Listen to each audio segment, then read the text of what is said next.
On this episode of the Oklahoma Breakdown with Ikard and Lehman, presented by Riverwind Casino, we break down all of the latest OU football news. Caleb Williams entering the portal, Dillon Gabriel coming to OU, the new staff additions, guys declaring for the draft. I mean, there's a lot to get to. Also, Cole Cubelic joins us to preview the Alabama-Georgia National Championship game. And we finish up by giving you our winners and losers of the week. Please download and subscribe to the podcast, rate it 5 stars, and write us a good review. Follow the show on Twitter, Instagram, Facebook, and YouTube. Just search Oklahoma Breakdown on any of those, and you'll find us. All right. Our man Michael Hosty will kick this thing off. It's time for the Oklahoma Breakdown. It's a beautiful Thursday, January 6th. Well, really, we're recording it the morning of January 5th, but whatever. And you're listening to the Oklahoma Breakdown with Ikard and Lehman, presented by Riverwind Casino. Riverwind is Oklahoma City's premier casino experience, and your health and safety are Riverwind's #1 priorities. There are so many reasons why Riverwind is consistently voted OKC's #1 casino, but it all starts with their amazing variety of gaming, thrills, and excitement. Riverwind's beautiful award-winning environment plays host to more than 2,800 of the latest electronic games with a huge selection of table games, including blackjack, blackjack match, roulette, and Teddy's favorite, craps. No matter what your game, Riverwind has it in spades and hearts. And Fridays in January from 6 p.m. to midnight, you can win your share of $80,000 in cash and bonus play in Riverwind's $80,000 Rockin' and Reelin' giveaway. Drawings are every 30 minutes, and grand prize winners will be selected at 11:59. If you need help finding your way, just visit riverwind.com. Riverwind Casino, still the one. Now, recording this Wednesday morning, Ted, we had a few people ask, where the hell's the new episode? What are you guys doing? Which I get it. There's a lot going on, but we took last weekend off, and oh, what a mistake that was. My God. Content overload. We got to get rolling. Yeah, we got a lot to talk about. Please leave us a 5-star review and a nice comment while you're at it. Also, if you would like to sponsor the podcast, you can email the Oklahoma Breakdown at gmail.com. Okay. Things that have happened since the Alamo Bowl. Since I did not go to sleep before getting on a flight to Hawaii, Oof. a lot has happened.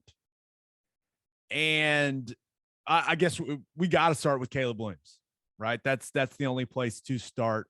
And with the things that you and I had been told down in San Antonio, this was something that we knew was coming from all the conversations we had down there with guys on the roster and guys on that coaching staff. It was clear that Caleb had not told anyone anything concrete, and you could kind of read between those lines and deduce that he was going to enter the portal eventually.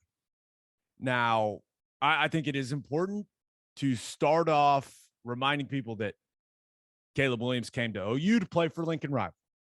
And, well, Lincoln Riley is no longer at Oklahoma. And I think even though people say you choose the school and not the coach, that's just not true. That's not how this thing works. It's all about relationships, and Caleb Williams wanted to play for Lincoln Riley. So there is that. But what'd you think of his statement he put out there? Because it's kind of he still left the door cracked a little bit, saying that OU is still an option, but I can't see how that's the case, man. I just really can't. Well, I can't either. And the problem for Oklahoma is they don't have time to sit around and wait to see if, he chooses Oklahoma. They don't have time for that. They've got to put something in place to where they're in a good position moving forward. And, and just so happens that they had a guy that was willing to jump on board right away. Yeah, the statement is interesting. You're right. He came here to play for Lincoln Riley. Lincoln Riley's now gone. And, I guess that opens it up for him to maybe take a look at things and since the landscape has changed around here, see what's going on across the country. It's also an opportunity for him to, because of what's going on, cash in on NIL money that's floating around out there. And I know that uh, the development for the NFL it was in the statement that they put out, but I don't think that that's, to me, it's got to be an NIL thing. And maybe a go play for Lincoln Riley thing. And like you said, that's who he came here to play for, and stands to reason that whenever that coach leaves and has the ability to follow, well, then maybe he's going to do that. Yeah. I think some of the fan base saw Caleb Williams' statement, and then, a couple hours later, like, Dillon Gabriel's coming, right? And they're like, wait, what? Like, we still have a chance with Caleb, but this is kind of the way that I saw it. You had a couple of weeks where, and I am not naive as to how this works, where Oklahoma is technically the only team that's supposed to be able to talk to him and re-recruit him. We all know that that's not how it works. And with how involved Caleb's dad, Carl, is in this, like, I'm sure every team in America was contacting his father with their pitch. Like, this is big business. That's how it works. But so for a couple of weeks, once Brent Venables was hired, you had Brent Venables and everyone he was bringing with him, recruiting him to stay at OU. You had Hall of Famer Bob Stoops recruiting him to stay at OU. You had all the guys that were being retained on the offensive staff. So DeMarco Murray, Cale Gundy, Bill Beatonbow, Joe John Finley, and then you had Jeff Lebby coming in, and he was recruiting him to stay. And all of these guys, and I would assume his teammates and everyone, like the fan base, I'm sure, was tweeting them, like all that stuff. Like, you had all these people saying, stay at Oklahoma. It's the best place to be. Stay at Oklahoma. And even after all of that, he decided, or his family decided, it sounds like his dad is driving most of the decision-making here, but even after all of that, after all the re-recruitment of a couple of weeks, they decided that it was still best for him to explore his options. In my opinion, that sends a very clear message to Oklahoma and to that staff. And I just don't understand people that are like, oh, well, they should have waited. They should have waited. Bringing Dillon Gabriel's going to make him not want to come back. Listen, this is how college football works now. And you look at whether you want to call it the QB carousel, you want to call it musical chairs, I don't care. But the last thing you can do if you're OU is just sit there and wait for Caleb Williams to make a decision and not make moves. Like, if the musical chairs analogy is the one you want to do, like, you don't want to be the person left standing when the music stops. Right. And I don't know what else they could have done, because I know this.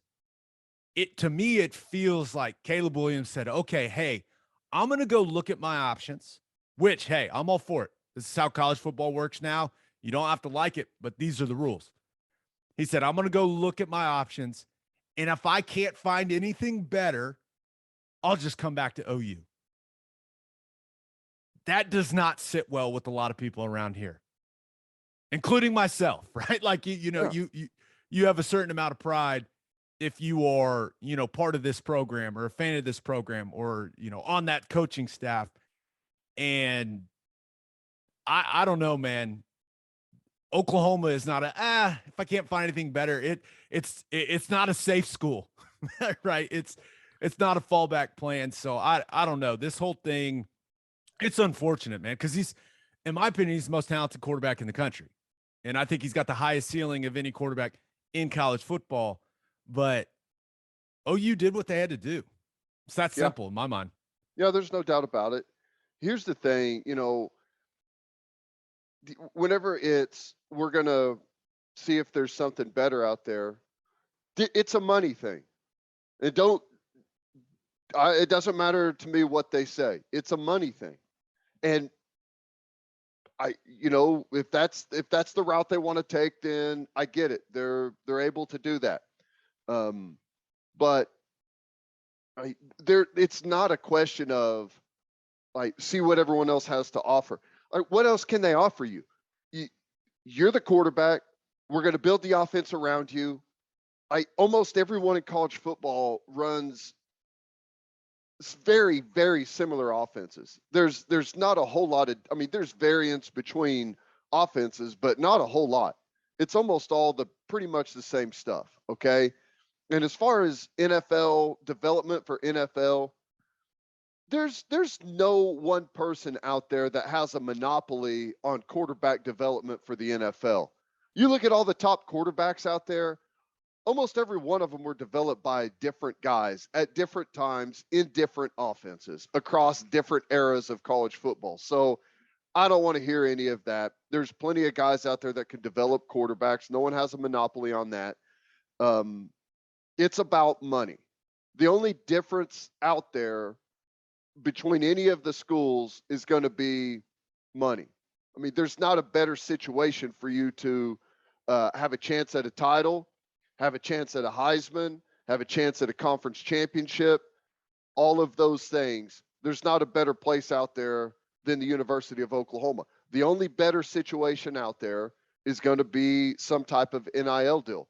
And I'm glad that the University of Oklahoma didn't try to piece some ridiculous deal together for him. I don't want to be in a position, because if you do that to Caleb Williams, then what's next? Who's next? Right? The running back, the star wide receiver, the star defensive end. Is everyone going to start stepping back and say, well, what do you have in store for me? As soon as you open up that floodgate, and I know it's coming in some form or another, but I don't like the whole situation. And I've been saying this since Lincoln left. OU will be absolutely 100% fine. We've had a lot of really good quarterbacks that have come through this place. Caleb Williams isn't the first. He won't be the last. Oklahoma's going to be just fine. Right. And so from the people I've talked to, it sounds like if this was just strictly up to Caleb, I'm not sure all of this would be happening. Right. He sounds like a kid that just wants to play some football and win games, but there's the family component of it. There's the business side of all of this. And I understand, making money when you can, like, I get that, but I fear that, and I know that they said the professional development is the biggest piece of it, and that's going to be the deciding factor, but it just doesn't feel that way, right? Like it feels like a name, image, and likeness situation. And listen, I know there is a group for Oklahoma that is raising money. And remember, the school can't do any of this. I've seen some people be like, well, why didn't the school find more for them? It's like they can't be directly involved in this. There is a group of Oklahoma guys, alums, former players that are basically getting a fund together. And they're raising a pretty good chunk of change, man. They are. But it's my understanding that there was a plan that was kind of laid out to Caleb Williams and his family from people connected to Oklahoma, not people at the university, because remember, that's against the rules, but that it just wasn't enough. I was told that the same thing happened with him at Georgia, that the conversation was had and Caleb Williams' family said that's not enough. So now I obviously wasn't sitting in the room or on the phone when these conversations took place, but it really feels like he's just going to end up at USC to me. And, you can think what you want about Lincoln Riley. You can think what you want about Southern Cal, but they got some powerful people out there that'll be able to get him some serious NIL change. And God knows they need it. They need someone to bring that program back. So it sounds like his dad's doing interviews with like Yahoo and talking to these reporters on the phone, which is very interesting. And just it seems it's just odd. It's a little odd, and you assume that his dad has his son's best interest at heart. Like you assume that, but it sounds like Caleb Williams' dad has some big plans and has some big demands, Ted. Oh my God. It's just I guess welcome to 2022 college football. I think it's all laughable. And how about a slap in the face to Reggie Bush, who had to give his Heisman back, and maybe they get Caleb Williams by laying out this huge NIL endorsement package for him to come out to USC. But yeah, I don't know. People have their opinions about it. I think it's absurd. This is not the intention of the NIL situation. And we talked about this whenever it first came out. I am 100% for players being compensated for their name, image, and likeness. If people want to pay them to come out and sign autographs, I'm totally fine with that. I think it's great. If a business thinks that having a player endorse their product is going to help them, I'm 100% for it. What I'm not for is massive funds of funny money put together for fake. And that's what these things are. They are fake NIL deals. They're not real. No one's going to pay a college quarterback multi-million dollars to endorse a product, because here's the truth. Caleb Williams, fans like him right now, but no one cares. As soon as he leaves, the next quarterback at Oklahoma is going to be the new big thing, because fans are a fan of the program. And they will always be a fan of the program. The players, they don't move the needle in college football like they do in the professional ranks. It's just, this is not the intention of this rule, and it's being used to, I'm not going to say destroy college football, but this is not a good direction for the sport to go in. But it's what people clamored for, and you knew it would be abused, and here we go. Right. And I can't imagine college football. And listen, I'm for the movement. I know a lot of people say that, it makes it really hard on the coaches. Well, those guys get paid a shit ton of money to deal with it. Like it is what it is. But I don't think college football is ever getting to the NBA level where you're like, hey, I'm a LeBron fan. Like I'm a Durant fan. Like that's kind of not what college football fandom is. Yeah, there'll be zero fans of Caleb Williams whenever he leaves Oklahoma from here. I mean, people I'm sure will thank him. And I think the really frustrating part for OU fans, or disappointing, whatever word you want to use, is that he just seemed like the guy, like the next OU guy, right? With the way that he embraced everything, going back to his recruitment, right? The Sooner Summit and organizing that entire thing. And just like, he was all in for OU. And then you look at the season, like the absolute magic of the comeback in the Texas game. And then, how his teammates seemed to react to him. It just, he had it for OU fans. And the fact that like he felt so all in for Oklahoma, right? And he's tweeting recruits and like all that stuff, like doing all of that stuff. And then all of a sudden, portal. And you're just like, wait, what? I thought you were all OU, man. I think that's gonna be something that every fan base is gonna have to get used to, is where it's just like, man, it felt like Caleb Williams was going to be Mr. OU, like the face of the university for the next couple years. And all of a sudden, he's like, you know what, guys? I think I might want to see other people. So it's just, Well, it's weird. And frankly, it's going to take some getting used to for sure. it's a reflection of society. It's a reflection of our culture. We've seen the AAU situation, what it did to NBA basketball, right? Guys bouncing around, everyone's friends. You just go play on the next best team.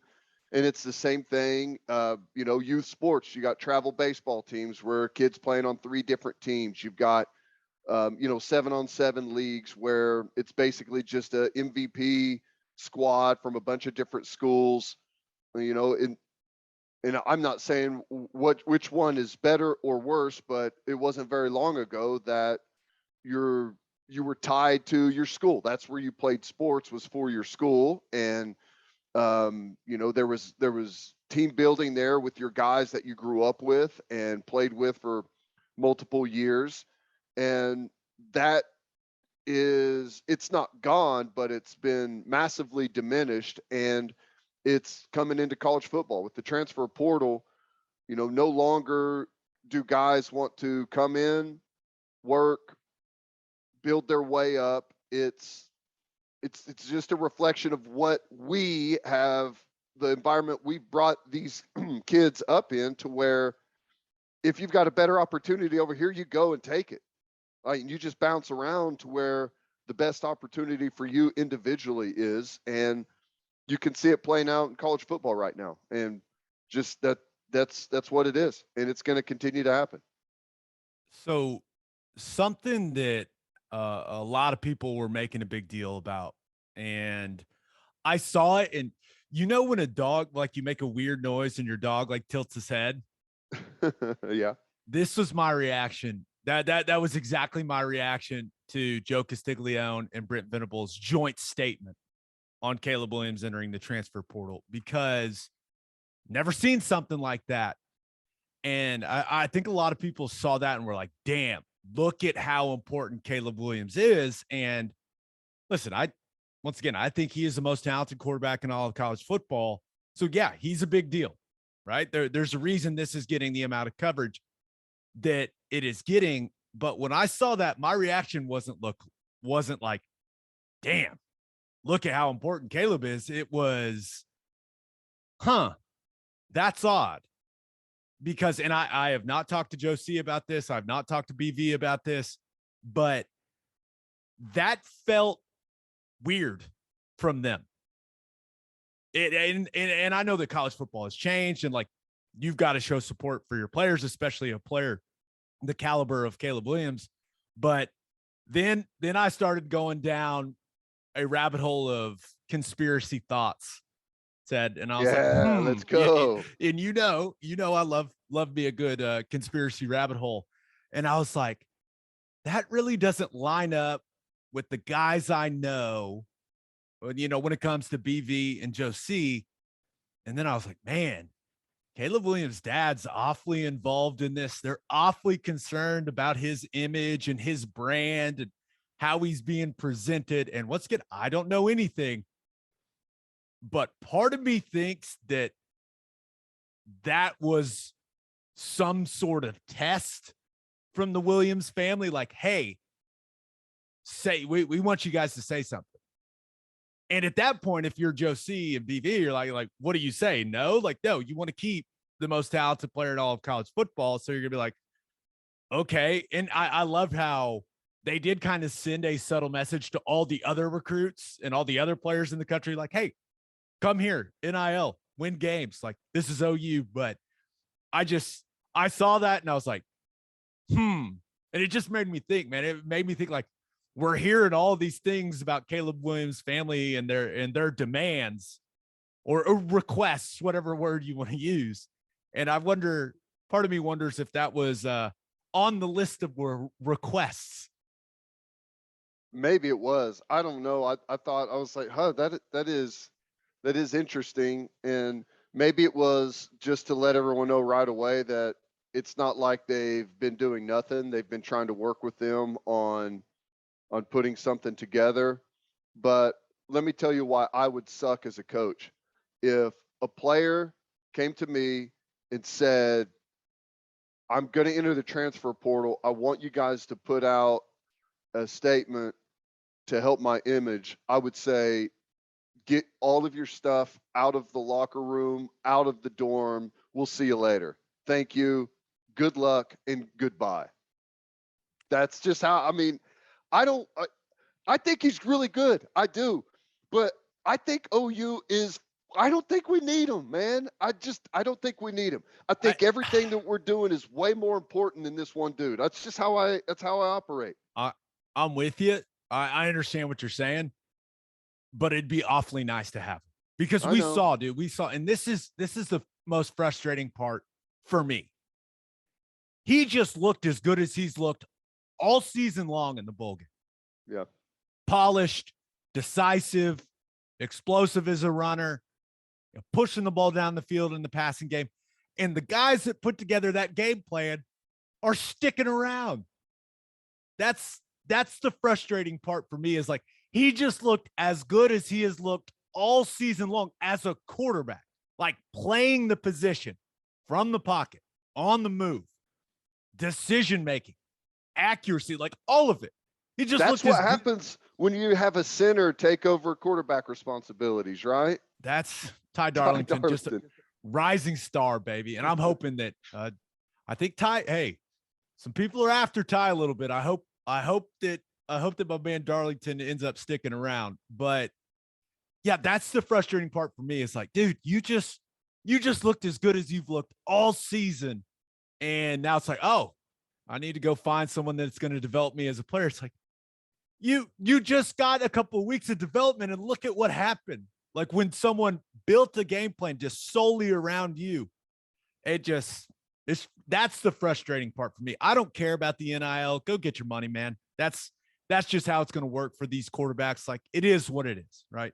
If his dad wants to find the biggest dollar figure, I'm all for it. If he thinks his son is the next Mahomes, well, then personally, I think he shouldn't worry about the NIL money, and he should worry solely about the football component.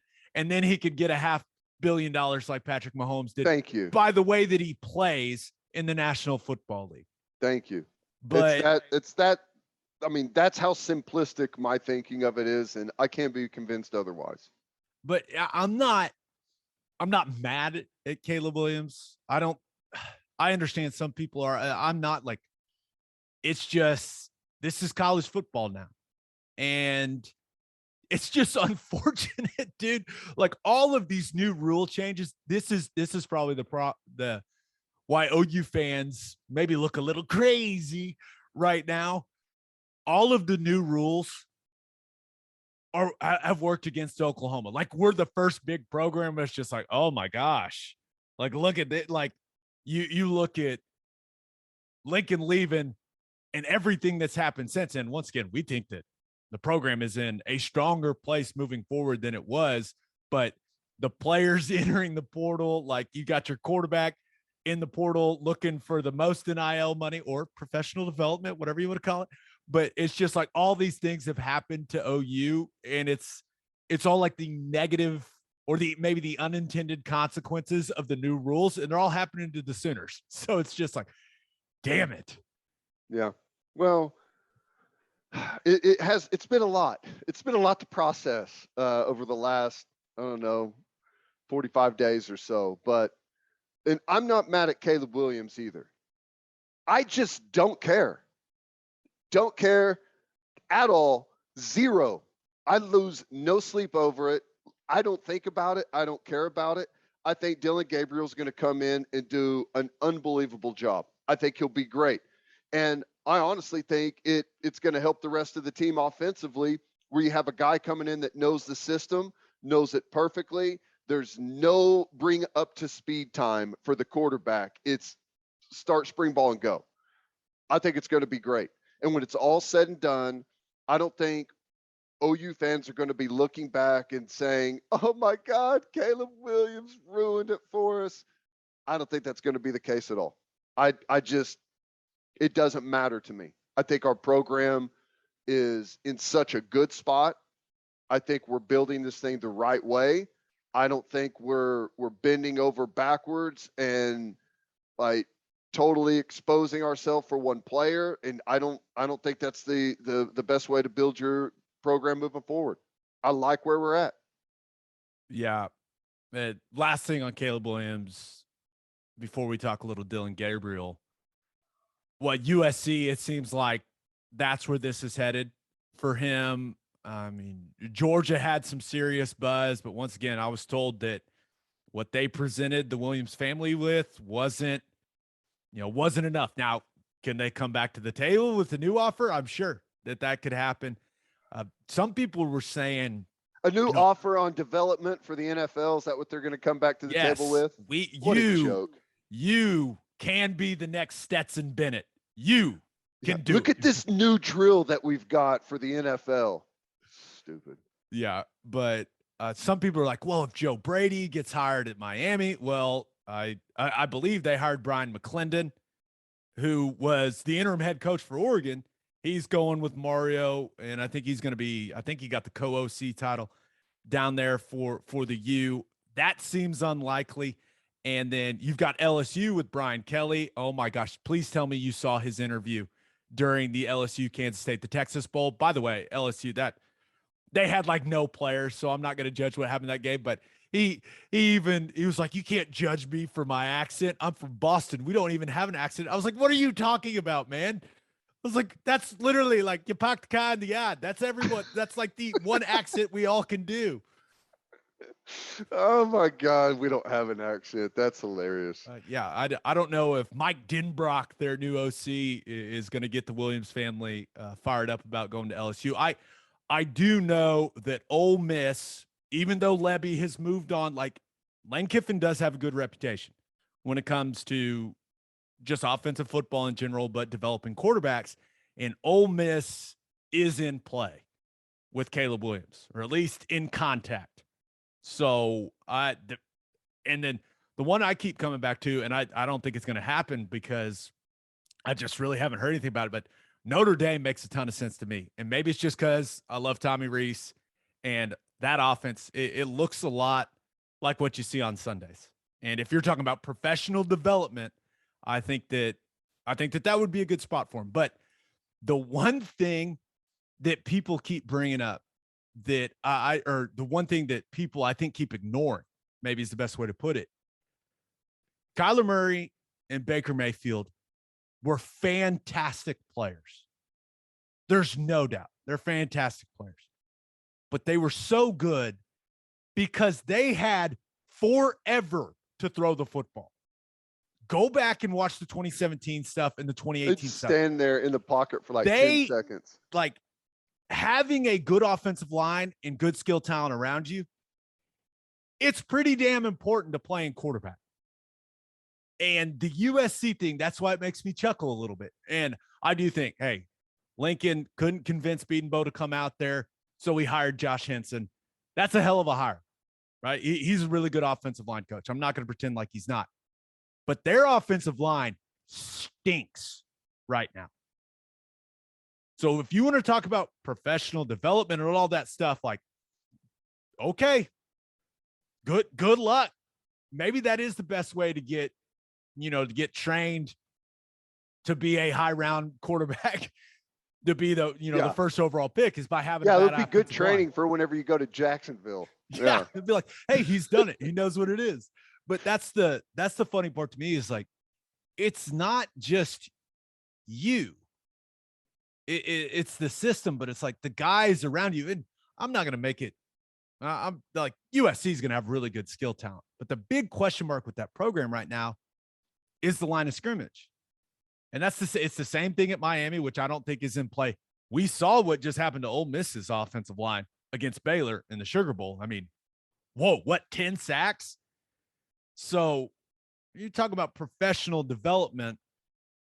If I was Caleb Williams, I would look for a spot that's got some depth at offensive line and that can protect me and keep me clean and keep me healthy. It's almost like Oklahoma is that exact spot. But I'm just saying, Yeah. Well, that all makes a ton of sense. And it's well put together and well thought out. But they're going to the place that offers them the most money. Yeah, probably. Which good for him. Make your money, but hopefully taking the money in the short term doesn't hinder his long-term earning potential. We'll see. I mean, listen, I'm cheering for the kid. He's a fantastic talent. I don't think he's coming to OU. I don't. So we'll see.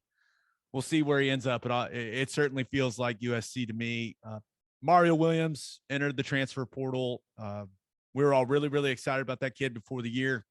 Had some moments this season, like there's no doubt. He's got speed. He's got explosiveness, the suddenness. He didn't quite make the impact I was hoping he would make on the team this season, but I was excited for his future. Sounds like he had kind of ghosted the baseball coaches at OU. So we'll see where he ends up. Doesn't seem likely that he'd be back at OU either. We'll see what Jalil Farouk does, a childhood friend of Caleb Williams. So when you talk about the domino effect of Caleb leaving, there's going to be some guys that came to play with him that maybe end up going wherever he ends up. We'll see. But we know this. Dillon Gabriel has come. And we knew this was a possibility the second that Jeff Lebby was hired. And Dillon Gabriel is one of the guys you go back and remember when Hype took the Tennessee job. Dillon Gabriel is one of the guys leading the charge, publicly supporting Jeff Lebby being hired as UCF's new head coach. Mm-hmm. Now they end up hiring Malzahn, and Lebby ends up going to Ole Miss, right? So this once again feels like what we have started calling the Lebby effect, man. This is a big get. Like, all things considered, you lose the most talented quarterback in college football and you bring in a guy of this caliber a couple hours later. It's pretty damn good, man. I don't know what else to say. Like, the kid can play. This kid is not a bum. Like, this kid, if he plays at his highest level, like what, top 10, borderline top 5 quarterback in all of college football. Like, you go back to what Dillon Gabriel did in his freshman year. Like, remember how we were talking about this kid. What was that, the 2019 season? And the best part about it, with 2020 not counting as a year of eligibility for anyone, and he got hurt, broke his collarbone in their third game this year. He's got 3 years of eligibility left. 3. So, like, yep. This could be the guy for the next couple of years for OU football, and he's got talent, man. There's no doubt. He's played in 26 games and has thrown for 8,000 yards and 70 touchdowns. He's ran for, several more. Athletic. He's a left-hander. And, just kind of watching the way he moves around and plays, he's a gamer type of guy. He does remind you a little bit of Baker Mayfield, the way that he moves and throws the football. And I'm excited. I think he's going to be great. From everything that I've heard talking to Lebby about him, absolute 100% across the board stud, stand-up player, leader, everything that you want in a player. And this is before he was coming to OU. We had the conversation about him. So I'm totally on board. I think it's going to be fantastic. I think he'll have a huge year next year statistically, and he'll be, OU will be a top 5 offense next year, and he'll be, statistically one of the best quarterbacks. A lot of things change when you change the emblem on the helmet, right? A lot of people notice whenever you change the emblem on the helmet and you go out and play the way that he has. Yeah, and clearly a big advantage, not only just for Dillon Gabriel, but for everyone on the offense. Like, he knows the system, right? And bouncing around the way that I did in the NFL, like, I cannot emphasize how important is, like, coming into a new situation and already knowing the system. It's like when I got cut in whatever, one of the 8 times or 9 times, however many times I got cut, and I went back to Buffalo And I already knew Greg Roman's system because I was in it the year before. And you just get in the room and you're like, yep, know it already. Let's roll. And then even some of the newer guys, you could maybe even teach them some things.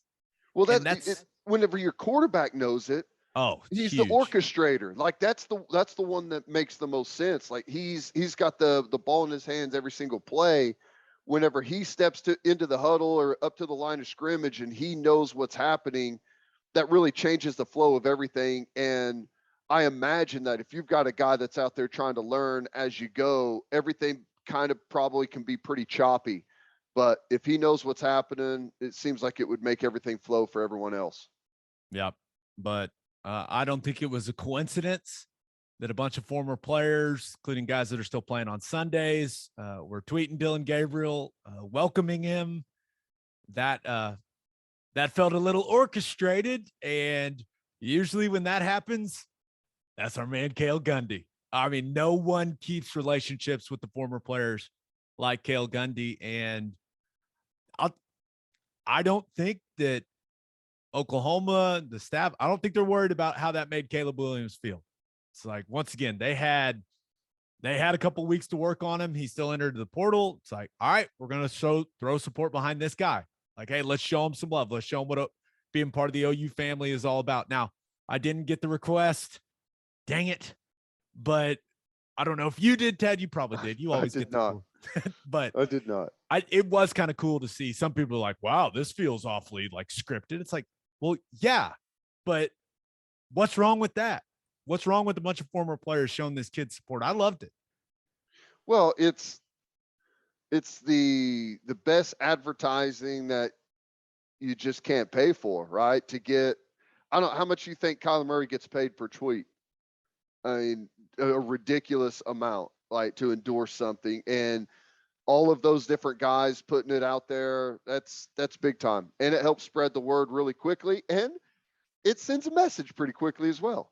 It does. Okay, we got a lot more to talk about, but first, the only place to stop when you're road tripping is Love's Travel Stops. Love's has over 560 locations in 41 states, offering 24-hour access to clean and safe places. Whatever your road trip needs are, Love's has it. Fuel, fresh food, all the snacks and drinks, including my favorite, Java Amore. That coffee is fantastic. Also, dog parks, people, putting in more dog parks so your furry family members can have a place to relieve themselves. Love's also has you covered if you forget your phone charger or headphones. They've expanded their mobile to go zone so you can grab any of that stuff there. Make sure you download the Love's Connect app for exclusive offers from today's most popular brands. The Love's Connect app also includes a route planner and store locator. When you see the red neon heart on the highway, stop in and say hi at Love's Travel Stops. For a full list of what Love's has to offer, visit loves.com. Opolis Clothing has the coolest OU shirts. Their shirts look great. They're buttery soft, and they last forever. Gabe is sporting a really nice one right there, Oklahoma across the chest. Their shirts are the best. Opolis also has great OKC Thunder gear. Go to opolisclothing.com. That's OPOLIS clothing.com and use our promo code TED, TED, for 15% off your entire order. That's opolisclothing.com and use promo code TED for 15% off. Okay, so some other things when it comes to the roster. Kennedy Brooks declared for the NFL draft. Jeremiah Hall declared for the NFL draft. Delarian Turner-Yell declared for the NFL draft. Mike Woods declared for the NFL draft. Pat Fields is going to Stanford. Look at the big brain on Pat. That's pretty damn cool. But got some key players that are going to the NFL. But that's what happens at OU. I don't understand. Some people are like, oh my gosh, we're losing all these players. It's like, yeah. We did last year too. This is how it's been around here for a long time. But hey, Kennedy Brooks, when you look at it, ends the career with 31 rushing touchdowns, finishes his career 7 yards per carry. I mean, just a really good college football player. Is he going to be missed? Yes. Did we sleep on him going into this season? Did we get a little caught up in the Eric Gray hype? Yes. But Kennedy Brooks is a hell of a football player. And I wouldn't be surprised if he's playing significant snaps on Sunday. Now, he's not that fast. He's not that strong. Like, Dude, he just gets yards. That's what he does. Production. And at the end of the day, production matters. That's 7 yards a carry in college football is huge. I mean, that puts him in some really rare territory with some of the best ever. So, yeah, it depends. Like wherever you go, you never know what the fit's going to look like, what the roster looks like. You get the right spot. I don't think there's any doubt that Kennedy Brooks can be a productive back in the NFL. The one thing that you I don't know that you necessarily question it, but you feel like the scouts will is the NFL's moving way in the direction of backs that do everything, like that are all around backs. It's not nearly as specialized as it used to be, and didn't have a whole lot of opportunities catching the ball at Oklahoma, but I think it's something that he's capable of doing. Yeah, a guy that did a little bit of everything for this program, Jeremiah Hall. I'm gonna miss him, man.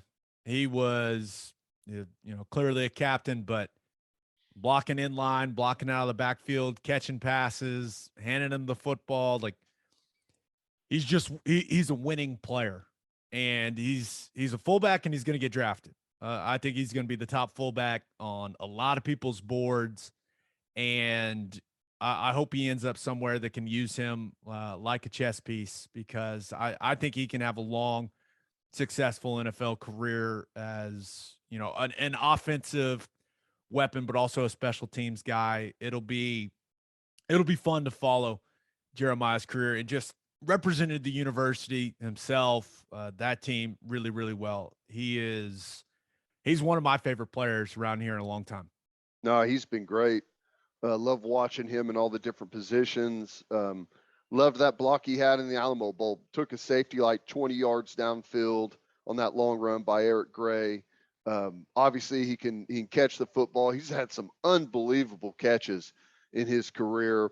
He's a thumper. You can line him up in the backfield and run all of your two-back stuff. Swiss Army knife, man. And in the NFL, whenever you're limited with 53-man roster, if you can have guys that can be great blockers, ball carriers, catch the ball, play all the special teams units, that means a lot. It means a lot to teams whenever your numbers are really limited. Yeah, and Senior Bowl will be huge for him. There's no doubt. Okay, DTY, just defense wasn't the same when he wasn't on the field. I know the guy that was heavily criticized by the fan base, but ultimately may have been the most important player on the field for this defense in the 2020 season. And yeah, it's going to be interesting to see where he ends up, if he gets drafted or not. You would think he'd be a later round guy. Maybe he tests really well, and that because he's got some pretty solid tape. I mean, he doesn't have the elite measurables you're looking for in a safety, but he can play. We'll see what ends up happening with his professional career, but I have a newfound respect for him after this season because of what I think he meant to the success for them on the defensive side of the ball. Like he was the guy that made everything go. He's one of the guys that, sometimes the best way to show your value is whenever you're not out there, right? And we saw that with him. Defense just absolutely fell apart whenever he wasn't out on the field. And whenever he came back, well, what do you know? They started playing way better. I think that over the last 3 years, he has probably been the most consistent player on Oklahoma's defense. I'm talking about sure tackling, in the right place, directing traffic, reliable in everything that you consider across the board. Really, really good player. And yeah, I don't know. NFL's weird. You just never know. Some guys in college are absolute studs, don't have the right fit in the NFL and fizzle out. Other guys are, players that you're not sure what they would do at the next level, go somewhere, have the right fit, and just totally thrive. I mean, we've seen that with some OU guys from the secondary recently. So who knows? I know the NFL likes guys that tackle well, that are physical, and are reliable. And that's DTY in a nutshell right there. Yep. And then Mike Woods did some good things. He clearly has a pro body, had some flashes at OU, but once again, a guy that, we were really excited about, but, battled an injury there in the middle of the season, but, wish him the best. I don't know what else to say. Like the guy, he certainly's got the size and all the measurables you're looking for an NFL wide receiver. I don't know. I don't know. He produced at Arkansas and did some good things at OU, but it's not like he was 1,000-yard guy this season or anything close to that. So we'll see. But I was really hoping he'd stick around in Levy's system. I think he'd have really benefited from that. But hey, made his decision, and we'll see how it ends up. Yeah. Well, he benefited from a very similar system at Arkansas, and that's whenever he put up some nice numbers, and you feel like he'd have some carryover and feel like he'd be able to take advantage of it. But off to the draft he goes. Wide receiver, it's tough. What do the NFL rosters usually keep? 5 receivers and then maybe a couple practice squad guys. It's tough, man. There's a bunch of really good wide receivers out there. Yeah. All right. There's so much OU stuff to talk about. I know. The staff, huge addition for Brent Venables this week. Todd Bates. It's like the quietest thing too. It's the biggest thing that happened, in my opinion, and totally overshadowed. Everything's been overshadowed by Caleb Williams. Correct. Todd Bates is joining OU staff as the co-defensive coordinator. Will also coach the defensive tackles. He's got a bunch of other titles on there as well. He's a younger guy, right? Only 38 years old. Played at Bama 2001 to 2004.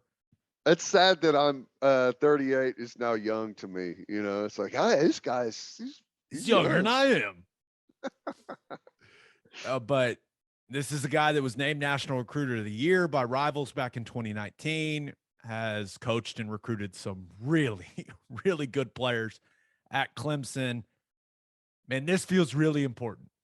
I mean, really, really important. This was a name that once Brent Venables got the job, you and I were like, can he convince Todd Bates to come? And we knew that BV had him in his sights, and he got his guy. And you saw the reaction that this caused from some big-time defensive line recruits on Twitter. That is a very good thing when the prospects are reacting the way that they did. But ultimately, once OU is in the SEC, we have talked about how important it is that before OU gets into that conference, they got to get better at the line of scrimmage along the offensive line and defensive line. That is why this is so important, because Todd Bates has gotten and will continue to get big-time defensive linemen to come play for him. And that is going to put OU in a significantly better position moving forward as they enter the SEC. This is a massive hire for Brent Venables. And I think out of all of the people that Clemson lost, other than Venables, like Dabo's got to be pissed about this one. And that's how you know it's a big deal for OU to get this guy. So that's probably why it took so long too. Right. There was probably a lot of back and forth as to how exactly to get him here. So he did you see his poetry skills, rhyming skills? I don't know. Like what was that? No, and someone had told me about that before, that that's kind of his thing, and it was pretty good. If my wife notices it and sees it and forwards it to me, that means it's big time, and it caught her attention, and it was awesome. Really good. Yeah. Another staff addition. Big Phil. Let's go. This was when you and I were in the hospitality suite down at the Alamo Bowl, and we were told that Phil Loadholt was coming back, and we both just did like a yes, because first of all, Phil Loadholt is one of the coolest guys ever. He's got the biggest head you've ever seen, but he is one of the coolest dudes. And he's coming back to be part of this coaching staff. He's been an offensive line analyst for Ole Miss. And from what I understand with what he did at Ole Miss, he's going to do something similar at OU. And I think this is big. He played a huge role at Ole Miss in developing their younger offensive linemen. And that's in the offseason, that's within the season, but really working closely with those guys to try to speed up their development process. And that's so big in college football in my mind, because how often do we see be like, hey, they got 5 really good starters, but if a guy goes down, oh boy, watch out. Like, getting those young guys up to speed, building their confidence, building their skill set, like all that stuff. And to have a guy that did it at the level that Phil did it, man, this is, once again, this feels like a very big deal. So now you've got Bill Bedenbaugh, who is definitely one of the best doing it as an offensive line coach. Now you got a guy that played a long time in the NFL and has been working with these young offensive linemen. One thing I was thinking about, Phil, kind of a soft-spoken guy. Now, there's an intense side to that man, don't get me wrong, but kind of a softer spoken, like always smiling type guy. It will be a nice blend between him and Bedenbaugh when it comes to coaching up the offensive line. It'll be a nice, maybe good cop, bad cop situation there in the offensive line room. So I was fired up when we were told about this, Ted, and I'm glad that it's finally out there so we can talk about it. That's a big dude too. You talk about like just a presence. It matters. Like when you're going on the recruiting trail, and I know that, he won't, the rules when it comes to recruiting are recruiting, but when guys come to visit OU and they see Phil Loadholt, they're like, oh yeah, that guy was an offensive lineman. Yeah, he probably knows stuff. Like he just has such a presence about him. I think the first time I met Load, I think I'd been in the league for like 3 or 4 years, and with some big dudes in the NFL. And whenever I saw him for the first time, I was like, holy shit, this dude is gigantic, massive, massive guy. But you're right. I'll tell you what, whenever you have former players, NFL guys on a staff, there's a lot of hesitation from other coaches, because there are a lot of guys that go into the business, the coaching business, that have played and don't really want to do the work, right? A lot of coaches have worked from the ground up, student assistant to GA, coached for a long time, didn't make any money. And then, they finally get their opportunity and they grind it out. And guys that come in that played a lot of times just kind of float, don't do a whole lot. And what I've heard about Phil is he's embraced it. He's done a really good job. He's been a hard worker. He's done a lot of really good things. And Lev absolutely loves him, loves what he's provided. And I'm excited to have him. Think it's going to be great. Man, you've got some serious former players on the staff now, man. Yeah. And the thing about Phil, because he came back for a summer and worked out with us when I was playing. Like, that dude knows how to work. And when a guy is that big, you think, okay, maybe he just gets by being huge. Like, no. He was so big that he had to have really good technique. Mm-hmm. Like he had to play with good leverage, and he had to have good. He's over the size threshold of where, most tackles typically are. He's just so big, dude. He's so big. But that was one thing, like every, after all those workouts in the summer, like he would work with all the tackles, like technique, like all this stuff. And he was good at it. Like I would sit there and I was like, I'm never playing tackle. I'm too small. But I just watched him kind of go through it, and he had a very good demeanor and a very good way of just like explaining things. So I'm pumped for that. Last staff thing. I will say real quickly on Load, he is massive. but I did watch Smitty break his ass in a summer workout, just like everyone else. Oh yeah. That was the first day I met him. Right after I met him, saw him. It was 200s out on the track day. Oh yeah, Yeah. that's not a fun day. That is not a fun day. But also, that's another guy who the players, we all know how it's going to go. Ted, like the players are going to be bitching about the workouts and how much they hate Schmitty, and Phil can relate to that. That is important to have someone like you need that coach slash therapist to go vent to every once in a while, and Phil can provide that for some of these guys. Okay, last thing, several reports out there that OU will hire Bama's corners coach Jay Valai. What do we know about this guy? I know this. If he was good enough for Nick Saban, he's good enough for me. Like, it's as simple as that for me. He's a guy that he's from the state of Texas, played at Wisconsin. He's coached at Texas, Rutgers, quality control at Georgia. He was part of the Chiefs staff. He was part of the Eagles staff. Like, he's been in the NFL and he's been at some big time programs in college, but it's that simple for me. If he's good enough for Saban, I'm good. I mean, it's that easy. Yeah, all I know is what I can read in his bio, so I have nothing else to add from what you said. But I will say this, one of the things that, and it's not like this is necessarily his design or anything, but one of the things that I really like about Alabama is the length in their secondary.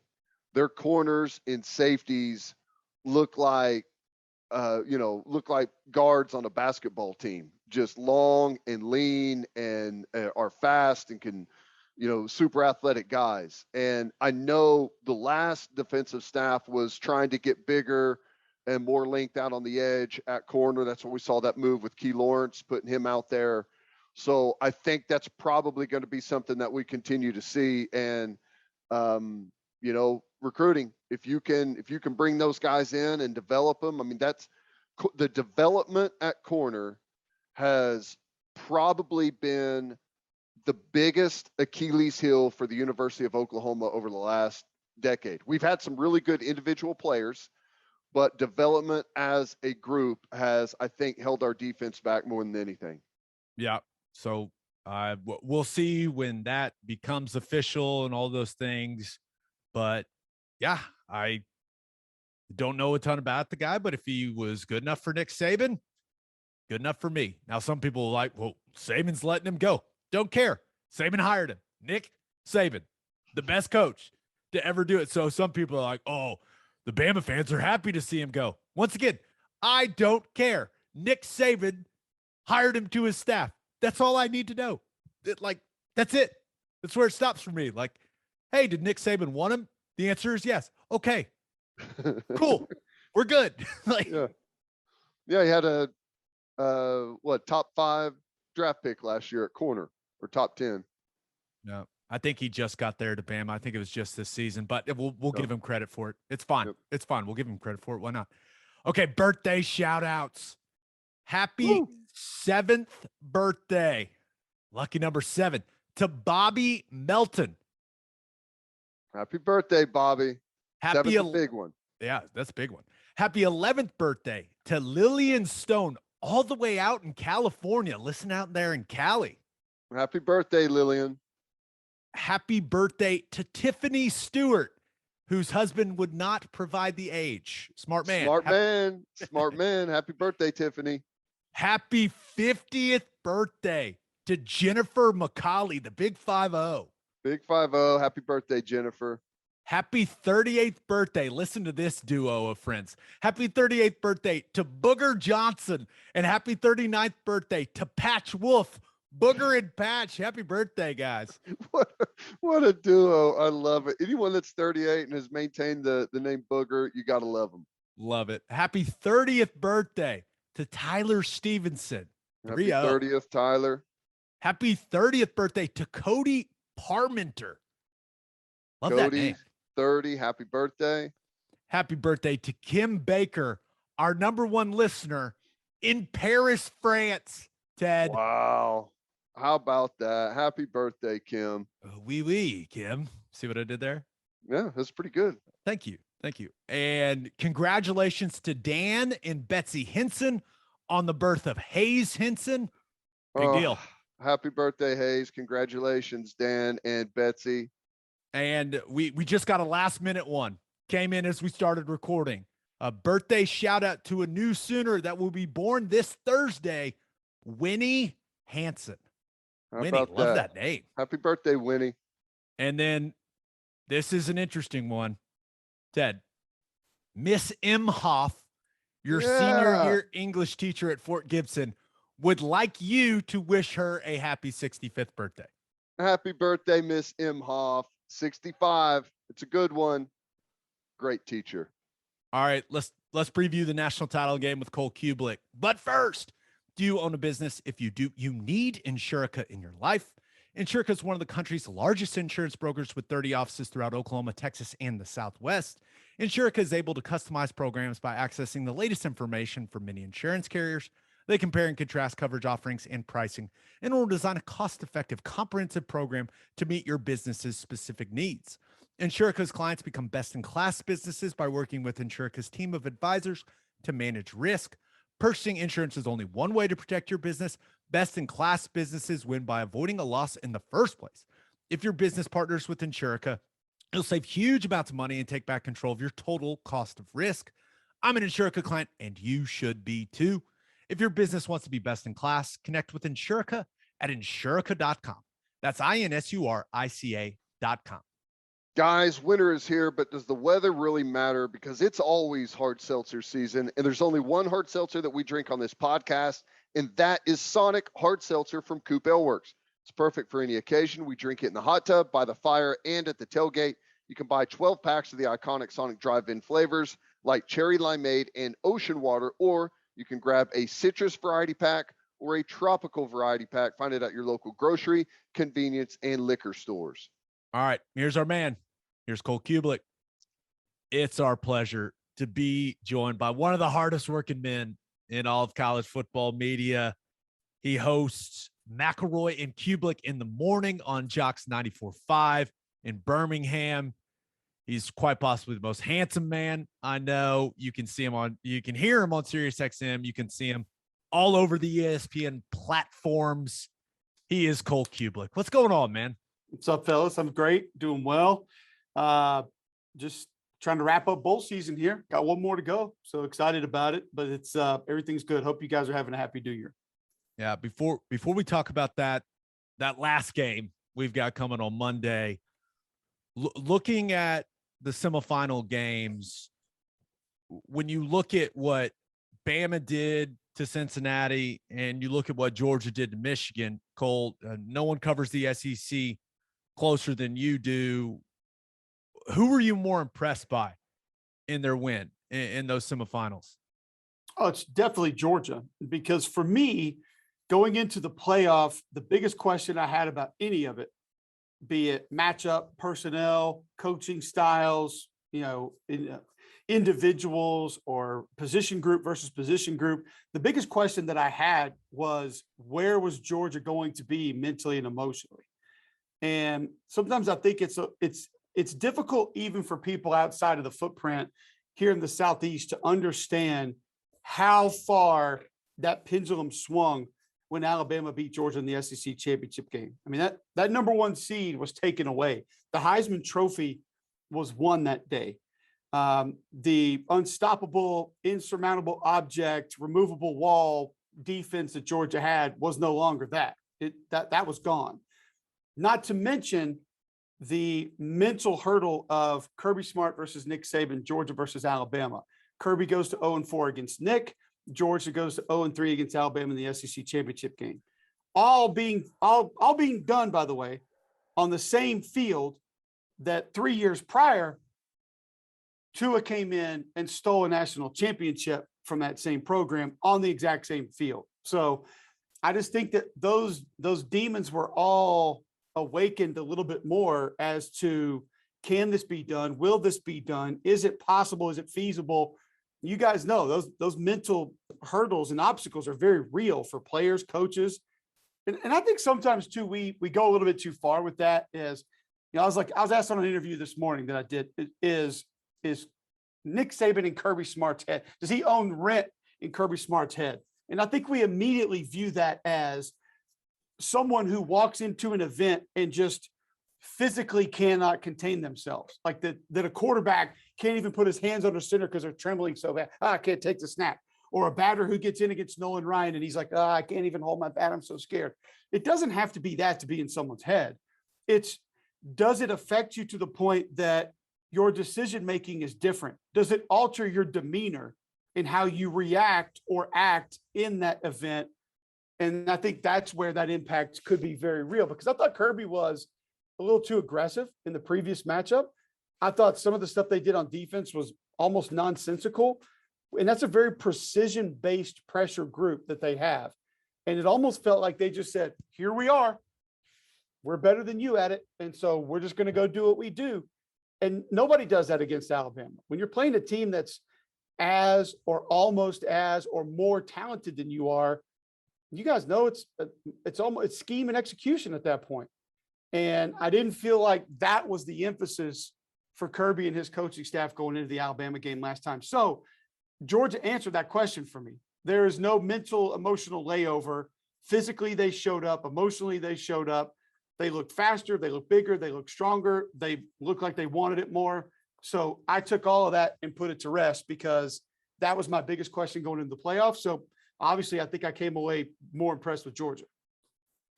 You touched on a little bit there, but like, forget the middle aspect of it, because, I think everyone's kind of aware of that situation, but X's and O's wise, how much can we take from the SEC championship and Alabama and how they really dismantled that defense through the air? Is there something that we can look at there that we feel like is going to carry over, or do you feel like Georgia's going to have answers to that?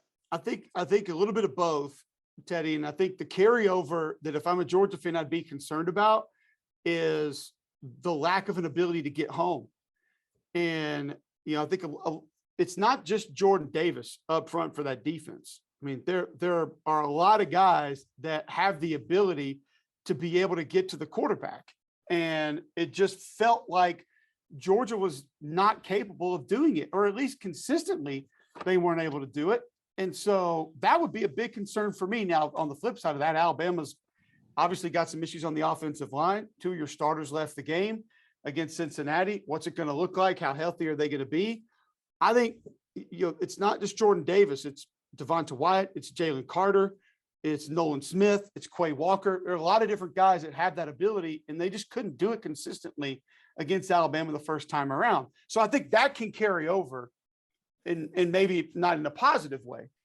But one thing that I don't think will carry over is how the secondary is managed, because without John Mechie, that changes who Alabama is. And you saw it against Cincinnati. Jamison Williams all of a sudden is your possession guy on third downs. He's working the middle of the field a little bit more. There's more intermediate routes that he's going to have to work, basically trying to get him the ball, but also because you don't have that other target. So I think Georgia now has the luxury to be able to say there's one true concern in the passing game. If we want to double him, if we want to bracket him, if we want to press him to reroute him, knowing that we have safety help over the top, we can do that and not have to be as concerned about what might be on the other side or what might be lined up somewhere else. It's not that Alabama doesn't have any other weapons. They do, but Mechie's got, I think, 95 catches this year, 92 catches this year. I mean, you saw when Williams went out, and I mean, Mechie's got 96 for 1142. It's stupid. So, and all we talk about is Jamison Williams. When Williams went out of the Iron Bowl, I think Mechie had like 23 targets in that game. I mean, it's like he was then the guy that they had to go to and they had to attack with. So I think structurally that will allow Georgia to change some things and maybe not be in as many positions of danger with being taken advantage of in coverage, because now you're not going to have to worry about 2 of those guys. It's really just one of those guys that you have to be concerned about. Brian Robinson was banged up going to the SEC title game. He looked very much healthy against Cincinnati. Do you think that maybe Georgia's so concerned about what Alabama and Bryce Young did in the passing game in the first matchup? Do you think that Bama, even with those O-line issues and those question marks, do you think Brian Robinson in that running game could get going a little bit, or no? No, they're not doing to that Georgia front what they just did to Cincinnati. And I would love to sit next to Teddy Lehman and watch that Cincinnati defensive film, because the linebacker play was not good. That's as nice as I can say it. And physically up front, I thought the D-line would hold up a little bit better. They didn't. But this is a different animal that's coming in now. I mean, you're going to get 2 320+ pound defensive tackles in the game at the same time. And you're going to get heavy-handed defensive ends that can play very physical football at the point of attack. They're not going to push this group around. And I think you saw that last time. One of the big adjustments that I thought Bill O'Brien made in the first matchup was basically to say, we get in trouble when teams pressure to the back. And Durante Jones, LSU defense coordinator, did a great job of it. And we had him the next week. And I asked him, I said, was there any significance in why you pressured to the back as much as you did? And he kind of just looked at me and he said, yeah, no, it was strategic, because you think about any team that's RPO or play action based. Now, not necessarily old school play action based, but new school play action based. When you run an RPO, you have to have a run fake. So what does the back have to do? He has to leave wherever he is. So if you know that a team does that 30, 40 times a game, 25 times a game, you're going to win the numbers game in pressuring to that side, because there's now a body gone. And I'm surprised more teams didn't pick up on it earlier in the year, but almost every drop that Bryce Young takes up to the SEC championship game, there was some sort of a ball fake, be it play action or RPO. Well, what Bill O'Brien did is said, we're not going to go as RPO play action heavy. We're going to leave the back and therefore not be down a man on that side of our protection. And that's one of the reasons I think they were able to hold up so well against Georgia last time. So now he'll have the ability to maybe mix both of those, but still that defensive line's too big, too strong, too physical, too nasty for Bama to just say, oh yeah, we're going to run right at you. We're going inside zone, outside zone. We're going to hand it off to Robinson 25 times, and we expect to sort of control the tempo of the game that way. That part of this game will not take place. It just won't. And I think Evan Neal is fantastic. I think whoever's in at center, McLaughlin or Dalcourt, they've both played good ball this year. But I don't know if EQ or Owens are going to start, are going to play, are going to be 80%, 40%. I have no idea. But it doesn't really matter, because that group's not pushing the Georgia front around. They're just not. Well, I like Stetson Bennett. I think he's done a good job with what they've asked him to do. Well, you look at this title game, Mac Jones last year, Joe Burrow in 19. I mean, to win this game, typically you've had to have a unbelievable quarterback and fantastic play at quarterback. Is the discrepancy here quarterback wise in Alabama's favor? Is that too much for Georgia to overcome? Probably. And I think it's, if we went down, we kind of had some fun on my show this morning with McElroy. Like, I remember when I was at Auburn, our school newspaper was the Plainsman. And on Thursdays, you'd get the Plainsman and we would be playing Mississippi State or whatever. And it would have the two teams and then the position groups and the checks, so like O-line, Auburn, D-line, Mississippi State. And I remember as a player, I would always sit there, look at that and think, who gives a shit? Because the O-lines aren't playing each other. Right. Like, the tight ends aren't playing one another. Like, our receivers aren't trying to cover their receivers. Like, at least match up against who's going to be matching up. But if you played that game with these two teams, I think Georgia would have the slight edge. But it comes back down to quarterback and head coach. And to me, that is most likely going to end up being the difference in this game. And with what Bryce Young's able to create on his own, with what he's able to do with his accuracy, and then with what Bill O'Brien is able to do with him in the game, that offense runs through him. This is not an offense that, you guys see it. It's not a look at me offense, a check with me offense. They don't come to the line of scrimmage and look and see and then get a new play. Like, it all goes through him. He has a lot of responsibility and he has a lot of freedom at that line of scrimmage because he's that good and he sees things extremely well. So I think the differential in quarterback, the gap is that big. And the other part of what you said, and we've talked about this morning too, it's not just quarterbacks, but it feels like big time wide receiver play in this game has also happened the last couple of years. You need a quarterback, but you also need some. I mean, look at what Jamar Chase is doing right now with the Bengals.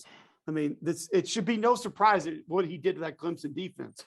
Devonta Smith. It should be no surprise what he did to Ohio State last year. So you got to have a couple of those Frisbee catching dogs, as Mark Packer would say. And even with the injuries Alabama has, I almost lean their group a little bit more. That the Georgia receiver group is just not super dynamic. They're not. Pickens can be, but the rest of them are just solid. They're not a lot of guys that are going to wow you and take over a game, so to speak. And maybe George does it in this game. I think he's got 4 catches, played in 4 games. He's got like 5 or 6 catches. So he's healthy enough to do it, but I don't know if they're really going to actually push that much of the game plan his direction. I'm with you when it comes to, you got to have those like big play pass catchers to win this game. But we saw what James Cook was able to do against Michigan. But is it possible that Brock Bowers is kind of the key to this game for Georgia? Like he had a good SEC title game. Is he the guy that could kind of swing this thing for the Dogs offensively? Well, here's the one problem is Brock Bowers is not hiding from anyone anymore. That's just not happening. And not that he's their leading receiver, and not that he's really been hiding from people for a long time. But what's weird about it is I had the Georgia spring game, and I talked to Kirby a lot about Darnell Washington, and I love John Fitzpatrick. He gets no credit. I think he's a solid blocker. I think he does a lot of the dirty work, heavy lifting for this team, and no one ever talks about him. But then we get into the game, and I see 19 moving around a little bit. And I'm like, Coach, who's this kid? And they made it clear, members of that staff, that they were trying to hide him in the spring game. And that they essentially knew what they had on their hands, and they didn't want a lot of other people to know going into the season. So that can't happen anymore. Now, it's not that Alabama didn't know who he was. It's not that Tennessee didn't know who he was later in the year. I mean, he had been playing, but I do think he's taken on a little bit of a new role as sort of the playmaker on that offense. Now, I love what Monken did with Cook in the Michigan game, because I think he's their most dynamic player, period. And to move him, force feed him the football, I think that has to happen. But I do think Brock Bowers could be the X factor, because how are you matching up with him? And same thing goes for Cook, because if you're lining Bowers up as a tight end and moving him out, or you're lining Cook up as a running back and moving him out, your defense has been dictated by 11 or 12 or 22 or 13, whatever it is, as a running back and a tight end. So Pete Golding's going to have to be really intelligent with how he dials up his defensive personnel based on what Georgia has in the game, probably knowing that Cook's going to move out a lot, Bowers is going to move around a lot, and not necessarily be an H or a tight end or anything like that as to who they designate is going to be covering him. Christian Harris is going to be really valuable, because Christian Harris played corner in high school and moved to Will just so he can do these kind of things on this Alabama defense. He's that fast, and he hasn't had an amazing year. He had a little bit of a letdown year based on what a lot of people thought he was going to have, myself included, but he has the speed to be able to negate some of that. I don't think any linebacker in the country is just matching up with those two, either one of them. You're just not. I mean, there's too many advantages for an offensive player at that point. So you've got to have somebody with better cover skills if you're going to man them up. And it could be a legit matchup problem, but I would imagine going in, it's a major emphasis for Alabama as to how to try to take him away. I want to go back to the mental warfare part of this real quick. And you guys know this. Locker rooms are really smart. Now, individually, the players may be all stupid, but as a group, locker rooms are really smart. And I bet there's a sense from the Georgia locker room that Coach Saban's got our coach's number, right? There's something going on there. He's got his number. Do you think Kirby Smart has to do something in this preparation, or maybe in the game plan, to win his team over, to say, like, I'm not scared of Saban. We're not scared of Alabama. We're going out. We're not going out cautious. We're not playing to lose the game. We're getting aggressive. Is there something maybe in the game plan that he's going to have to do to prove that to his team, that they're going out there to win the thing? It's a great point about the locker room. And even if it's not a part of the conversation in the locker room, Teddy, they're hearing it. Mm-hmm. I mean, they Twitter, watching friends, TV, radio, friends, classmates, whatever, they're hearing it, that, hey, he can't get it done against Nick, and that's that. I don't think it's something in the game plan, though, but there is one thing that I think he can do that would go a long way in telling his team it's okay, so to speak, and that you can go win this game. And it's pretty simple. Just relax. I think that's it. I think it's that easy, because if you watch him, watch him at the end of the half of the Michigan game, and he's losing his mind on Stetson Bennett, which Stetson didn't handle it well. The time management was poor, but I forget what they were up 21-7 or something like. And even if they were up 34-7 or 14-7, nobody watching that game thought Michigan had a chance to win it. You were in control of that game is the point.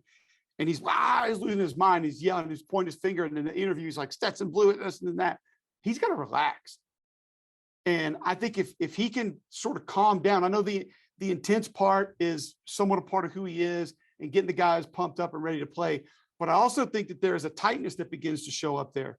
And kind of like what you're alluding to, I think your players see like, oh, hell, like he's wound up today. Like this is not good. And so I think finding his calm through this week and maybe even leading into this game could be very valuable for Kirby Smart. There's a couple substances out there for that. We'll see what Kirby dials up, but I'll let you go on a simple one, man. How do you see this thing going? Like we mentioned, from a matchup perspective, I'm really intrigued with how Alabama's offensive line looks when they take the field and how healthy they are, because they played phenomenal football the last time around. And if they can hold up 75-85% as well as they did last time, they're going to win the football game. And I do think that no John Mechie is going to make a difference. But we've seen other guys in this Alabama receiving corps step up at different points in time here late in the year. You know, you go back to the Iron Bowl when Williams goes out and Ja'Cory Brooks is making a few plays. And then you go to the Georgia game after Mechie was out and Trayshawn Holden's making a few plays. Slade Bolden has made some plays against Cincinnati. So different guys are stepping up in different ways. You still have Jaleel Billingsley. You still have Cam Latu. You still have JoJo Earl. Those are other guys that have made plays throughout the course of the year that could potentially be guys to sort of help carry the rest of that and shoulder the rest of that. And I think coverage-wise, how Kirby and Dan are able to maneuver some things because of no John Mechie is going to be interesting to watch. I think the fact that Dan Lanning is now the head coach at Oregon and not interviewing for multiple head coaching jobs leading into this game could also benefit him to a certain extent and benefit their plan and maybe just relax him a little bit. But at the end of the day, it's quarterback and head coach. And we can go O-line, D-line, receivers, DBs, running backs, linebackers. We can go all through it and talk about every matchup, every way possible. And you know what? It's going to be really close every time, because I can sell you that Georgia's got the better D-line, and I can say that Alabama's got the better D-line. I can sell you linebackers back and forth, DBs back and forth, receivers, I'm going to probably lean Alabama. Tight ends, I'm going to probably lean Georgia. Running backs, I'm going to lean Georgia. But quarterback goes to Alabama. And go back to the Iron Bowl when he walked that team back down the field in Jordan-Hare Stadium to tie that game and then go win it, or jumping out on Georgia the way that he did, or battling through the LSU game the way that he did. He's been put in a lot of different situations that weren't necessarily comfortable and found ways to win. I also think Alabama can play more styles of game and win than Georgia can. And Georgia, I think Georgia wants a fist fight. And I think that's what they showed against Michigan. And they said, we think you want one too, but let's see how bad you want it. And Georgia wanted it more. I think if they go try to take a fist fight to Alabama, Alabama can hold up just fine. And if that means that it's 17-13 with 2:05 left in the fourth quarter, I think Nick Saban says, we'll take that. As long as we get the ball last, we're good. As long as I can give the ball to 9 at the end, let's see how it plays out. I'll roll my dice on that one. I'll push all my chips to the middle of the table if we're down 3, 4, 6, and I get to give the ball to number 9 with just enough time left to move down the field. I think he'd be a fine play in that game. Georgia doesn't want a shootout. Bama would love it. They would love to run that thing up and down the field for the entire game. So I just think that there are a few more avenues in which Alabama will be able to find their way to win. The mental part of it is very real. And I just think that when you get to a game like this, the talent is close. It's maybe slanted one way or the other. It's head coach and quarterback, man. And Alabama's got the advantage at quarterback, and Alabama's got the advantage at head coach. Yep. I'm with you. One team's got Nick Saban, the other doesn't. It's that simple for me, man. It's like my old quarterback in college used to tell us, football ain't hard. We try to make it hard, but guys, football ain't hard. They got the better quarterback. They got the better coach. Yep. We'll see. Now, crazy things happen. I mean, anything can happen. But if you're asking me the way I think it's going to play out, two teams that are pretty close in talent, two teams that have accomplished a lot this year, I'm probably going to them. And not to mention, one just beat the hell out of the other one a month ago. So, right. Yeah. Cole, you're the man. As always, man, appreciate your time. You're the best. Absolutely. Always enjoy being with you guys. Look forward to doing it again soon. No one gives a more detailed breakdown than our boy Cole. Man. Beast, old school. Love it. He's the best. All right, let's finish up with our winners and losers of the week. But first, concussions are a part of football. They don't have to be a part of your pool party. Nip the slip with Soft Rock's rubber safety surfacing and spend more time enjoying your outdoor parties and less time worrying about a slip and fall on your pool deck. Soft Rock of OKC specializes in customized slip-resistant decorative rubber surfacing for your pool decks, patios, walkways, and gym floors. Local business owners Heidi and Cody Clark at Soft Rock of OKC are ready to help you prevent that next slip. Visit softrock.com/OKC. That's SOFTROC.com/OKC for more information. The Clarks also own the Driveway Company. The Driveway Company has tailored solutions to eliminate all of your driveway problems. They can repair cracks, clean and seal your rotting grass-filled joints to prevent water damage, ultimately saving you thousands of dollars in future repairs. Visit thedrivewaycompany.com/OKC for all of your driveway repair needs. Learn more about Soft Rock and the Driveway Company by visiting their Facebook and Instagram pages or by calling 405-294-9834. And make sure you send your kids to Bishop McGinnis Catholic High School. Bishop McGinnis Catholic High School has a long tradition of educational excellence. With a 12-to-1 student-to-teacher ratio, no student is overlooked. Bishop McGinnis's college prep curriculum offers 22 AP courses. There are numerous clubs and organizations for students to join. And as a proud member of the OSSAA, there are 14 sports offered. If you want to provide the best possible educational and spiritual development for your children, contact Bishop McGinnis Catholic High School or visit bmchs.org. Financial aid is available. As always, Ted, kick us off. Who do you have as your winner of the week?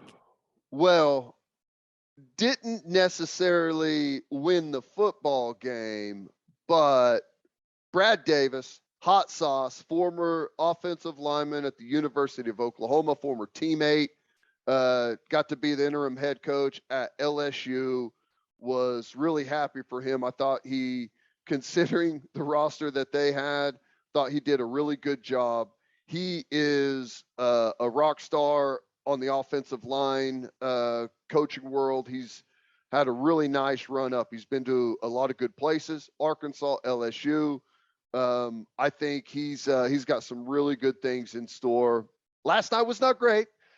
Kansas State got after him, but he had a bad roster to deal with. But I was really happy that he got that opportunity. That was really cool to see. He had a wide receiver playing quarterback. I mean, what's he supposed to do with that? I mean, Right. what is Brad Davis supposed to do with that? Now, he's being retained, so clearly he's got a great reputation of Brian Kelly wants him there. And my only concern for him is Brian Kelly, none of those assistants came with him. Yeah. Not one. And that makes you wonder about how much fun, how enjoyable it is to work for that man, right? And I go back to the comment about the accent, him saying I couldn't get they asked him about the family thing. It was so awkward on the broadcast. I loved it. They asked him, but yeah, there is they're going to have to hammer the portal, and I'm sure a lot of guys are going to want to play at LSU, but yeah, that better not go on like his head coaching record, because that entire situation was out of his control. Like that was, I'm happy for Skylar Thompson.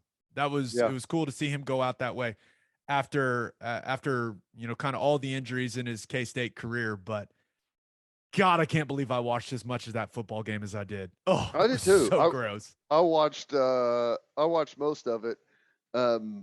Deuce Vaughn had him another really, really good game, and it was almost shocking. Who was the color guy? Was that Hasselbeck? That's who it sounded like to me. That was Hasselbeck, right? I don't know, but he knew nothing about Deuce Vaughn. He's an NFL guy. I don't understand. What, me or you should have been on the color for that game. It's like the play-by-play guy's like, tell me what you like about Deuce Vaughn. And he's like, well, he's shifty, can make guys miss. That's all he said. Which, to his defense, accurate. It is accurate, but I was laughing at that. But man, happy for Brad Davis. He's probably going to be miserable coaching for Brian Kelly, but I'm glad that he got that opportunity. It's a really cool thing to be the head coach for a game. Yeah. All right. What? That's not English. Who do you have as your loser of the week? I'm sorry, but it's got to be Baker Mayfield. Right? And now let me ask you something. 9 sacks. He's injured. Did they set him up to fail on purpose? Which he kind of talked about this in the post game. They're calling plays in from the sideline. They're not giving a rookie tackle any help against the best pass rusher in the NFL, TJ Watt, and it absolutely ruined the game for him. Now, first of all, it just felt like destiny that the Steelers were going to win that game, right? Especially, how about Trey Norwood getting the interception so that Roethlisberger, who, by the way, Ben, take your helmet off, dude. What are you doing? Like, let us see your face. What? I guess tears, didn't want to see the tears. I don't know. We could see through the face mask, Ben. Yeah. We could see your eyes still. That was weird, but that was really cool that he got to get back out there and take a knee. And, man, that Najee Harris touchdown. I can't imagine how many fantasy championships that swung. Oh, my gosh. But Baker, he was getting the hell beat out of him, right? And I did not understand, like, you don't leave a rookie tackle on an island with TJ Watt. Like, that's bad coaching. Maybe are we going conspiracy theory here? There was a lot of people that were saying it, like this, they're not dumb. They know who he's blocking. They know their quarterback is already banged up. Like, what are you doing here? Why are you not chipping? You're not lining a tight end up over there. You're giving the guy absolutely no help, and your quarterback, who's already injured, is getting absolutely pummeled. Yeah, and he already came out and said he's not going to play in that finale against the Bengals. Going to get that shoulder cut on as soon as possible. So Baker taking care of himself now, but man, part of me wonders how much, like, because he's a tough dude, right? We all know, and that's one of the reasons OU fans love him so much, and one of the reasons Cleveland fans really like him, like that toughness. But I feel like that toughness cost him a lot of money this season. A lot. Yeah. Now we'll see. Who knows? But yeah, I don't know. Yeah, it's a tough spot to be in the NFL, right? It's a contract. It's a big contract type of year for him, so to speak. So you're injured. You don't want to go play poorly, but you've got a really good team, really good roster. You also don't want to show that they don't need you, right? With Keenum behind you, a guy that's very capable. So it's a tough spot to be in for him. But I think ultimately you're right that at the end of the day, whenever they sit down for those negotiations, they're not going to say, well, yeah, your numbers here. They're not that good, but you're right. Your shoulder was banged up. They're not going to care about that in negotiations when they're talking contracts. Yeah.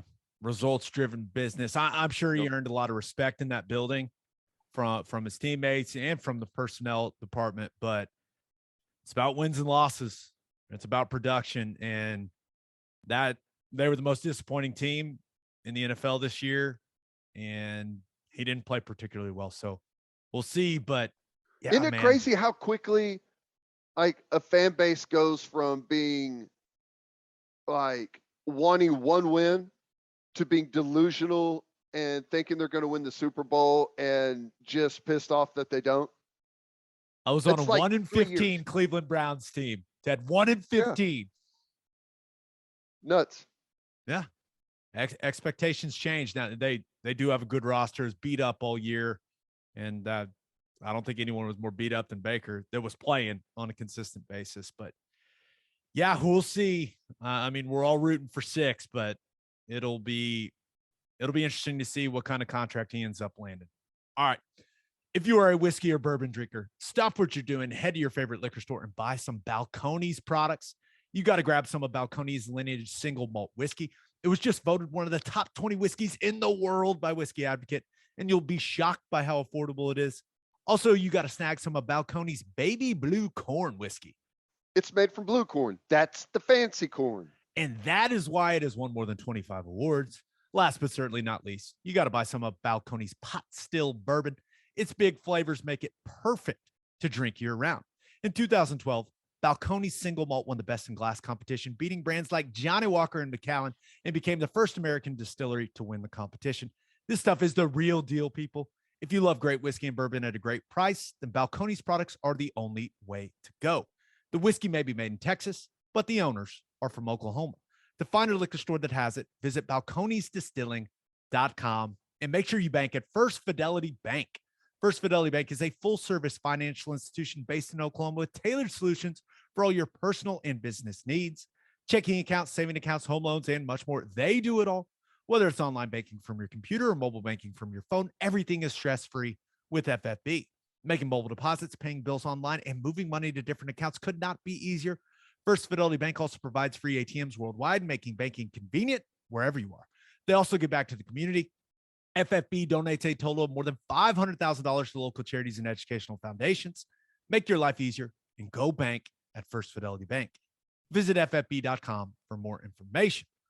All right, for my winner of the week, thought about going with Josh Giddey. Man, named Western Conference Rookie of the Month again. Dude's a stud. He's just a stud, Ted. The Wizard of Oz. I mean, let's go. He's legit. He's okay. I may start watching, Gabe. Nice. Also thought about going with Porter Moser's squad. OU basketball played number 1 Baylor tough in Waco. That was a tough spot for him. Had a couple guys coming. Yeah, had a couple guys coming out of the protocol that were able to play. Just they didn't shoot the 3 well at all. And man, they got crushed on the glass. Like Baylor was just assaulting them with offensive rebounds. But the Akinjo guy from Baylor was awesome. And it all together, all things considered, a nice performance, but we don't reward close losses on this podcast. So they're not my winner of the week. My winner of the week, and I know it's been several days, but we haven't had an episode since it happened. It's Oklahoma State football, man. I'm going to give them the credit that they deserve because that was a hell of a comeback win against Notre Dame in the Fiesta Bowl. And Spencer Sanders was awesome. Best game he's ever played in an Oklahoma State uniform. Best game of his career, not even close. And it was really fun to watch. I mean, they were down 28-7. I won't lie. They got down 28-7, Ted. I was in Maui. I went to the golf course. I was like, this thing is over. I DVR'd the rest of it. I was like, just in case. We'll see what happens. But I was like, this is over. I'm going to play. And my God, they came back. And they did it with Spencer Sanders' arm to Tay Martin. Tay Martin made some big-time catches in that game. Mm-hmm. And then Spencer Sanders was running wild, man. He looked fast as hell. He looked athletic. He looked great. Jalen Warren looked good. Yeah, now that he was healthy, again, running the football. That defense, though, they made the big plays they had to make in the second half of that game. Colby Harvell-Peel with the strip. Malcolm Rodriguez did a great job reading Jack Cohn's eyes, gets the big interception in that second half. I mean, just big plays from your big-time playmakers on both sides of the ball. And Mike Gundy's team won 12 games. And they were, 2 inches from winning the Big 12 championship. And maybe if Jalen Warren plays in that game, they do win. Who knows? But this is a team. They beat Texas. They beat OU in Bedlam. And they just beat Notre Dame. And there's a reason that Mike Gundy said, hey, we got a logo too.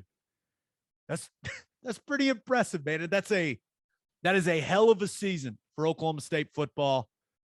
And I'm going to give them credit for it. Yep, it was. And that's a Notre Dame team that is like really built their brand on being a tough physical group, win the line of scrimmage. And Oklahoma State was able to run the ball on them, especially late whenever it mattered. Defensively, that pick by Malcolm Rodriguez was awesome. That was fun to watch. That was probably the most entertaining game that I watched throughout of the big bowl games. Well, no, the Utah Rose Bowl Ohio State game was great. That was crazy. Game was awesome. But it was awesome, and I think it's great. I think that Mike Gundy has done an unbelievable job at Oklahoma State. I love to give them a bunch of crap, but I think Mike Gundy and what he's done there is it's pretty much second to none with the consistency that they've had over his tenure there. Have had a hard time with Oklahoma, but outside of that, they've been really, really good. So hats off. Yeah. For my loser of the week, thought about going with Iowa State fans, right? You lose your bowl game against Clemson, and Brock Purdy has the most Brock Purdy play of all time with the little like volleyball. I think he was going for the spike. He actually went with the one-handed set. Like it was the most Brock Purdy play to finish Brock Purdy's career. But so you lose that game, right? But then there's a report from Bruce Feldman saying that Jim Harbaugh may be interested in going back to the NFL, in particular the Las Vegas Raiders opening. And when you look at it, Harbaugh finally beat Ohio State. Michigan won the Big Ten this season. And maybe he does want to go back to the NFL.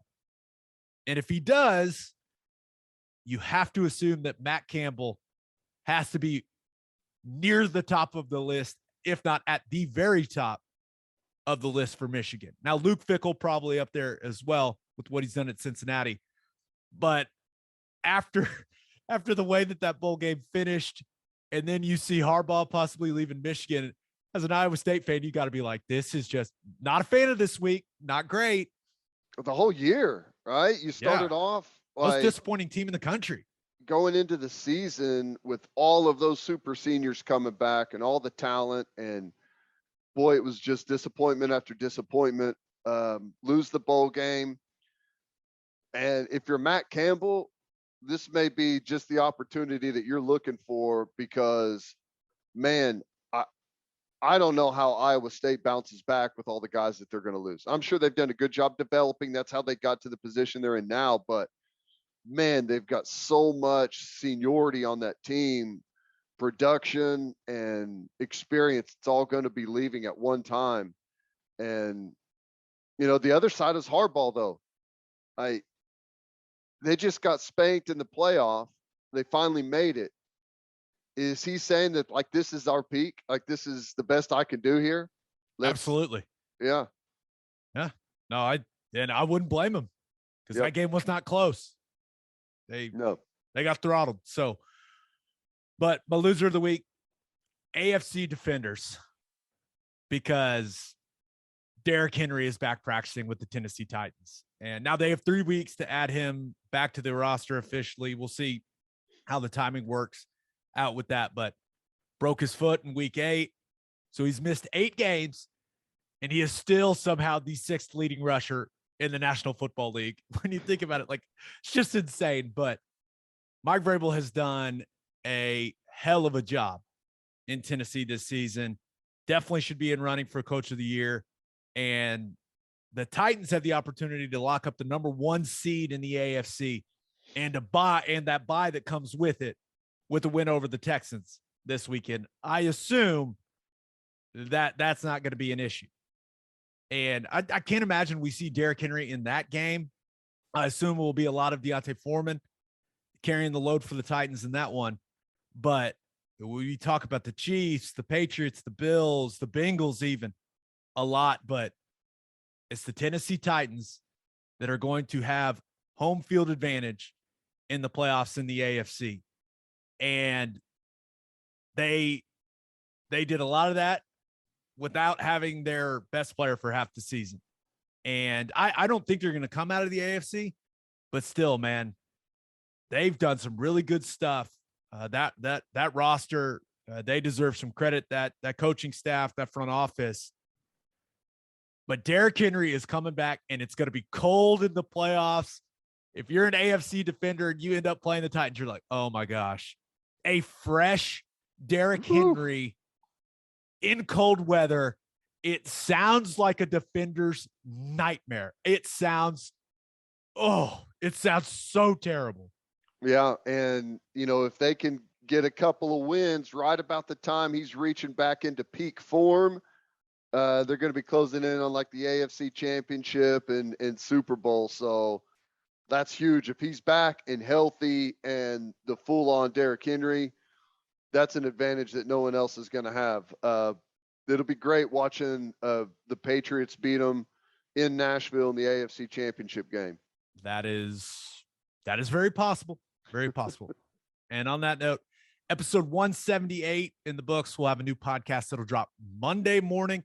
Just a reminder, you can hear Teddy from 2 to 6 on 94.7 The Ref. You can hear me from 3 to 5 on Sirius XM Big 12 Radio, channel 375.